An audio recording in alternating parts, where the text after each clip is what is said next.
From Hotel Vandivort and Vantage, please welcome John and Karen McQueary. My name's John McQueary, and this is my wife, Karen, and together with my brother, Billy, we developed Hotel Vandivort in downtown Springfield.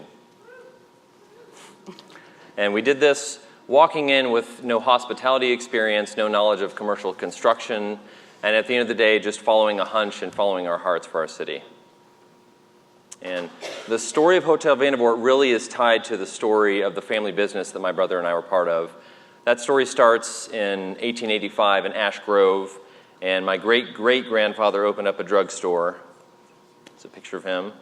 Very strong McQueary mustache. And he moved his business to Springfield around turn of the century, and then his two sons started McQueary Brothers Wholesale Drug, which operated across 4 generations in downtown Springfield. It's not the best picture, but you'll recognize this building. It's just west of where the Hollywood movie theater is right now. And my brother and I joined the family business after we graduated college, and we learned some very valuable lessons. One of them was the importance of community involvement for a small business, and the next, as my grandfather so simply put, is if you just take care of the customers and take care of your employees, the rest will take care of itself. In 2008, our business was acquired, and that was right before the economic downturn, and the business that was the lifetime commitment for the career for my brother and I was gone, but the timing worked out well. We were able to take care of our employees during that transition, but we were without a job, and there's just kind of it was a unique scenario for us, because essentially I received my lifetime salary at the age of 28, and Karen and I were married, but we didn't have kids, so we explored other cities, we explored moving to a different part of the country, but at the end of the day, our hearts were here and our family was here, and we were excited about the potential of our city. So here we were in our mid-20s with all paths just wide open. Our heart had always been with Springfield, and especially the downtown. We really feel like the heart and soul of a city is in its downtown. And so we wanted to be a piece of the next resurgence that was coming. There had already been a lot of redevelopment going on down there, but we thought that we could maybe play a key role in just being the next jump forward. So we looked around downtown and looked for a project, and what we saw as missing was a boutique hotel property. We were not hoteliers. Our main experience in hotels was occasionally sleeping in them. So we saw it as a tool, as a way to develop the culture of Springfield, and we really tried to use it that way. We weren't going to do a project unless it was really a personal reflection of us and of the city, and we wanted to do an upscale hotel that could really be placed in a major metropolitan area and absolutely compete. So that was our intention behind it. We definitely knew what we didn't know, which was a lot. So we surrounded ourselves with experts. We brought in a management company. We asked so many questions. But in the end, I think it's our lack of knowledge that in a way let us have a more original project. We were totally outside of the industry, and we always took everything from the guest perspective, and I think that allowed us to come up with a more unique concept. Our first step was really doing a lot of research. We always stayed in boutique hotel properties when we visited cities. Just it gives you a more unique sense of the place that you're in, and that's a value that we really appreciate. So we took from that. We also visited Chicago. We visited Charlotte and Charleston. But real specifically, we took a big, long weekend trip up to New York City because you can hit so many boutique properties all in one weekend. And so basically, we wined and dined and slept our way through New York City. And I was against that phrase, sleeping our way through New York City. Just please continue. Anyway, we experienced a lot of amazing, unique properties, but really it was as we were leaving the skyscrapers of Manhattan and we were crossing the Brooklyn Bridge, we headed across the river to a hotel called the Wythe. This is in Williamsburg, which is an area that at the time was just up and coming, and this hotel really spoke to us. It was an old historic brick building that had some real modern aesthetic architecture added to it. It just had this super active live culture and this vibrancy, and we said, we can do this in the heart of Springfield. So we took this idea back, and we came home with it, and we got started. This is a picture of Billy and I when we purchased the building in September of 2012, and smiling, completely ignorant on what we were doing. But through, like a lot of construction projects, it was long on schedule, it was over budget, but through sleepless nights, I think we knew it was a project worth doing. We had a lot of passionate local professionals at our side. We had people from the city who shared our vision for what we hoped this would do for our center city, and I think that that's what got us through. So this is a picture of the building in 1906 when it was built, and it was a Masonic temple for 80 years. And we took that identity and that story and we brought it throughout the building. We've got some of these vignettes are in the lobby, and it even made its way into the branding. And team at Marlin did a great job with this. This seems like just a stylized V, but if you look closer, a second look, the negative space is actually a plumb bob, which is one of the core tools of the Masons. So we opened in July of 2015 with 50 guest rooms and an open floor plan lobby, our upscale restaurant and bar, The Order, and the ballroom up on the 4th floor. And this space was original to the building. It really has not been touched much over the years. Here's a shot of the master suite. And here's a shot of the entrance of V2. So about 2 years into operations, we were experiencing more demand than we thought, and we knew we would have the conversation of expansion at some point because you don't see too many hotels with fewer than about 60 rooms because those economies of scale don't work. So we did the research, we started construction in 2018 and 2019. We opened what we call the V2 building, and that's adjacent to historic Vandervoort, and it gave us another 48 guest rooms and Vantage rooftop lounge and conservatory, which is about 4,500 square feet of indoor and outdoor space, Art Deco style, lots of light, lots of plant life. And here's our Missouri winter version of outdoor seating. We have 5 of these igloos, and they seem silly because they are, but they're also very functional. They block the wind, they keep you warm, and we have a lot of guests who prefer those to sitting in a properly conditioned space. They are heated. Yes. And the last piece, we have some retail space on McDaniel Street that's we didn't need for our operations. It's available, and we're really just looking for a concept or a business that's going to bring some continued vibrancy to downtown.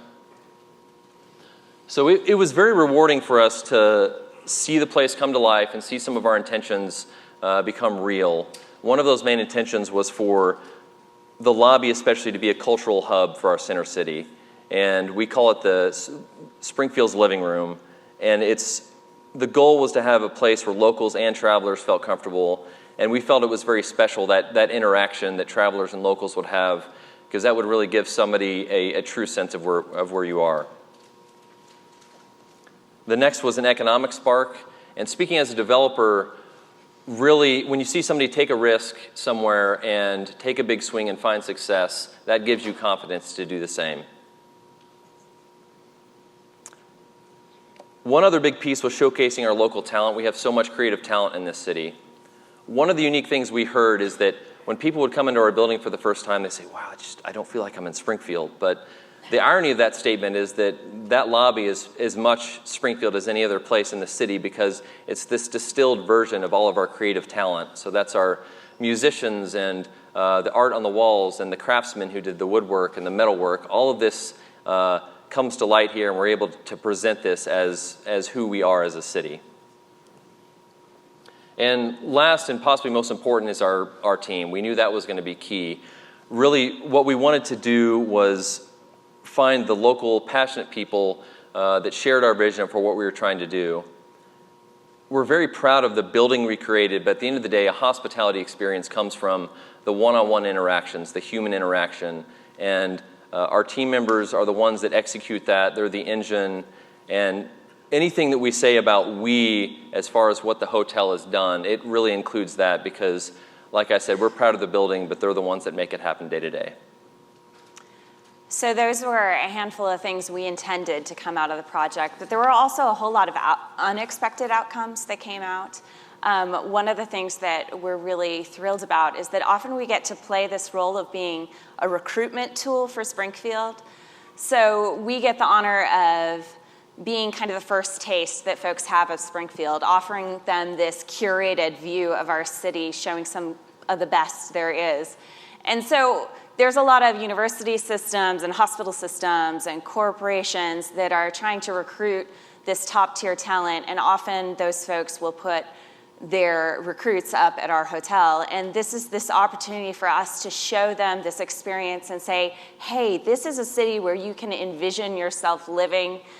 There are great things here. This is a place where you want to be and move your family to. And so we get to play that awesome role of just bringing in new talent and new ideas.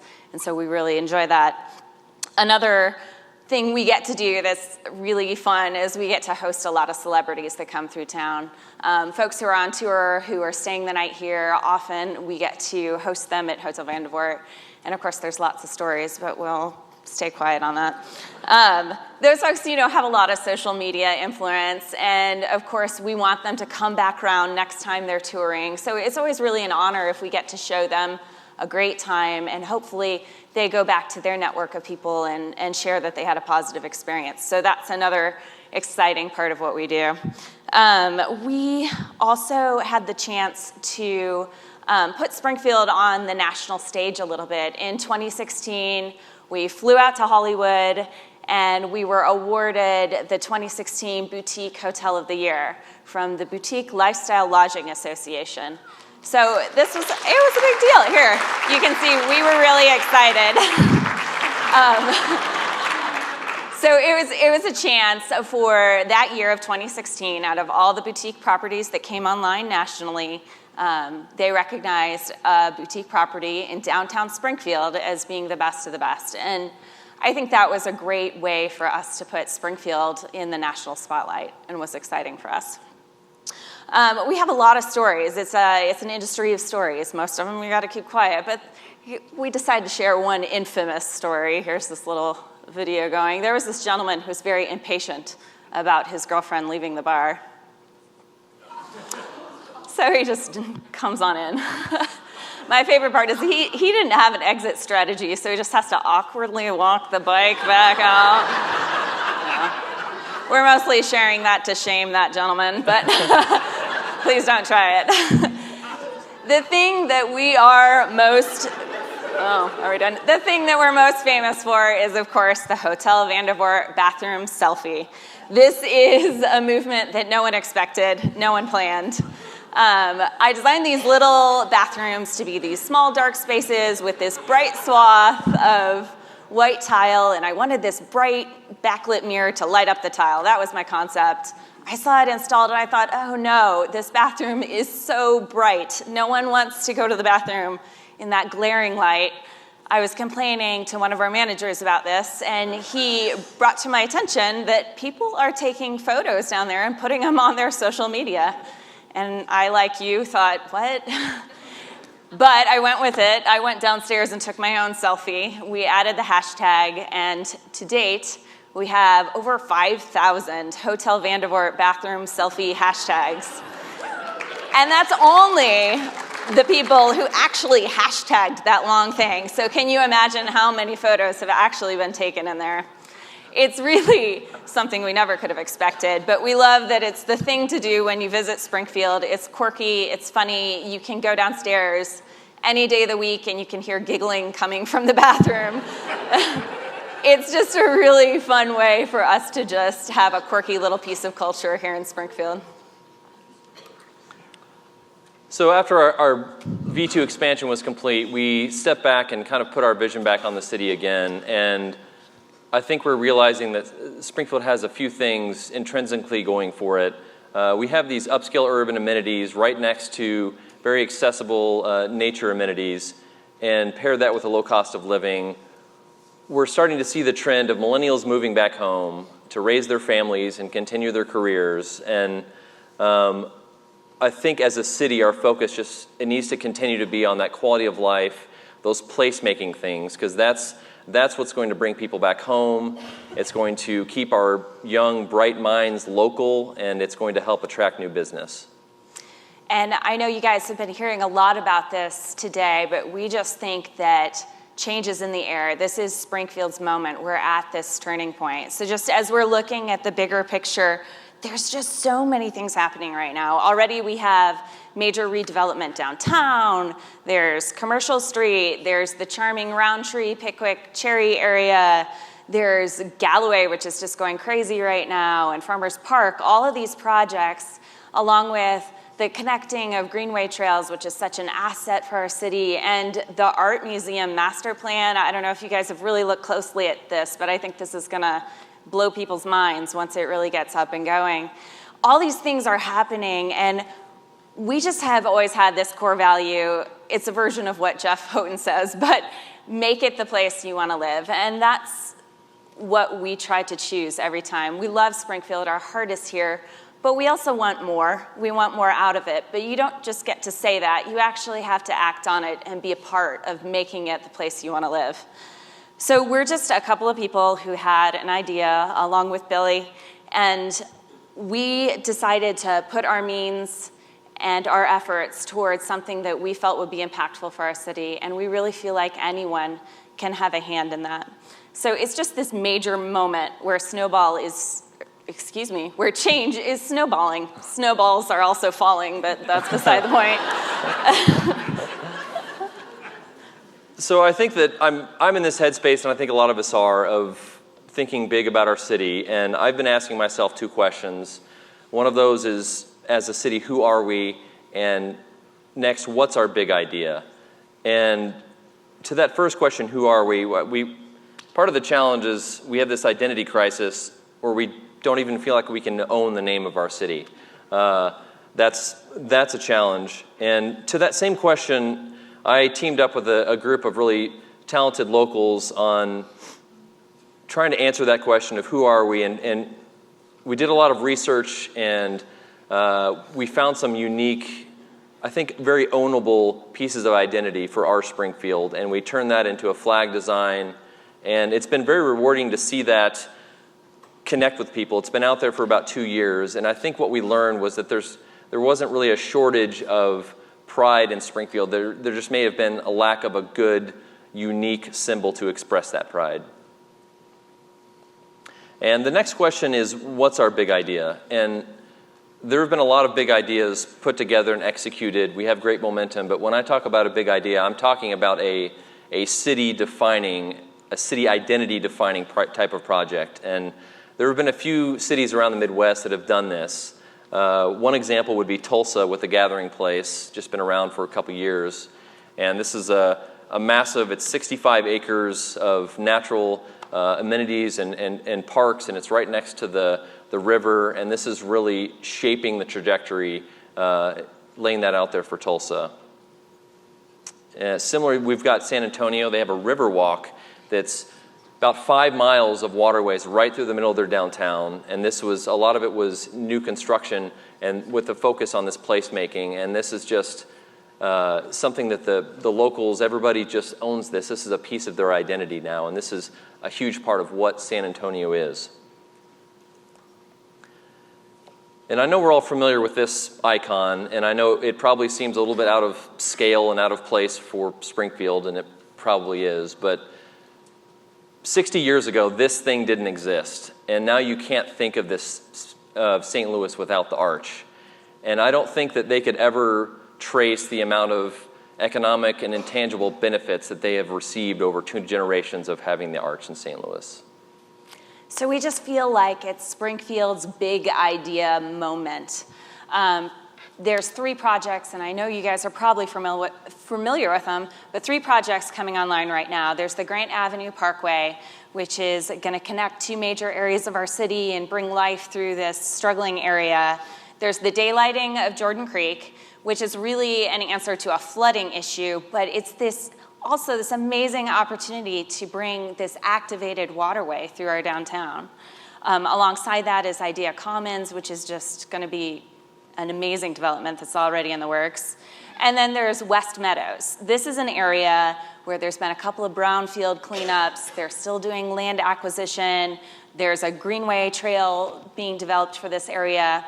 But what I want you guys to look at is I want you to look at all this on a big map as one big picture. If you add in Jordan Valley Park and the ball field, there's this major swath of land right through the heart of our city that gives us this opportunity to really create this identity-defining moment. I think especially if you look at West Meadows and the daylighting of Jordan Creek area, here's a whole, 22-some acres of land that's right in the heart of our city that is just prime for some sort of big swing moment. And with these other projects coming on board and coming quickly, it really seems like a time-sensitive thing where we have to bring our voices together and be willing to take that huge swing and take that risk and go crazy. An arch, come on, do our big moment. And this is just one idea of a place where it could happen. So we just want to encourage everyone to be thinking that way. Vandervoort was our project. It was our passion. It was our love letter to our city. And we really are overjoyed by how everyone's embraced it and how it's been able to be a little piece of moving our resurgence downtown further on. But we really feel like now it's time as a community to come up with that big identity-defining moment. So when passionate people like we have here today, when they come together and we take a moment to step back and take a breath, that's when big ideas happen. And this process was part of what we tried to make part of Vantage, our rooftop lounge and conservatory. So it was our goal for locals to maybe find a new view of their city, a new appreciation for it, and connect with other passionate people and chase some of those big ideas. And around that, we created a sunset ceremony. We have this really, really, really heavy bell that had to come in on a crane. It's 100. They asked us if we could bring it today to ring it.